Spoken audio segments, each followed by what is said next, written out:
नमस्कार. मी आज कसबे डिग्रज गावामध्ये सांगलीमध्ये आहे. मागच्या 3-4 महिने चार महिन्या अगोदर आम्ही या आजींना अमृत ज्यूस आणि आर्थोजी टॅबलेट दिल्या होत्या. कंडिशन अशी होती की डॉक्टरने सांगितलेले की ते खाटावरून उतरताना पडल्या होत्या आणि त्यांच्या मणक्याला गॅप आला होता. तर डॉक्टरांनी सगळ्यात बेस्ट टू बेस्ट ऑर्थोपेडिक जे डॉक्टर आहेत त्यांच्याकडे गेल्यानंतर त्या डॉक्टरांचं म्हणणं होतं की ह्या पेशंटला ह्या कंडिशनमध्ये काहीच करता येत नाही. मग सोल्युशन काहीच नव्हतं. पैसा खर्च करायची तयारी आहे, सगळं करायची तयारी आहे, पण मेडिकल सायन्सच्या म्हणण्यानुसार यांच्या प्रॉब्लेमचं कुठलंही सोल्युशन सध्या उपलब्ध नाही. कारण यांचं वय 85 आहे आणि यांचं वजन 25 किलो होतं, अशी कंडिशन होती. आज अमृत ज्यूस आणि आर्थोजी टॅबलेटचा कमाल बघा. आजी माझ्यासोबत स्वतः चालत येऊन ऑलरेडी बसलेलं, ज्यांना एक वेळ असा होता की 2 ते 3 माणसं पकडावी लागत होती.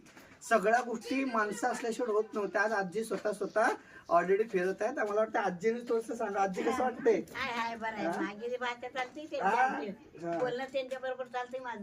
चालतंय का? हा, मग आता तुम्हाला ज्यूस घेतल्यानंतर पूर्ण फरक आहे ना? आता पहिला माणसं लागत होती, 4 वेळा आता माणसं कोण लागत नाही. आता तुम्हाला सपोर्ट लागत नाही, काय नाही. आता निवांत उठतोय, बसतोय, आत बाहेर करतोय. आहे ना? तर इथं बरं तेवढं लांब जात नाही. असं म्हणजे आजी आता म्हणतात की मी सगळं स्वतः करते. मला एक नवीन जन्म मिळाला का? ऑलरेडी आजीला भावना ऑलरेडी तयार झालेल्या की मला एक माझा एक नवीन जन्म आहे हा. ठीक आहे. तर खाटावर झोपून खाणं पिणं चालू होतं. आज स्वतःहून सगळं खातात, स्वतः फिरतात. हा अमृत ज्यूस आणि आर्थोजी टॅबलेटचा रिझल्ट आहे. तर आजी सारख्या हजारो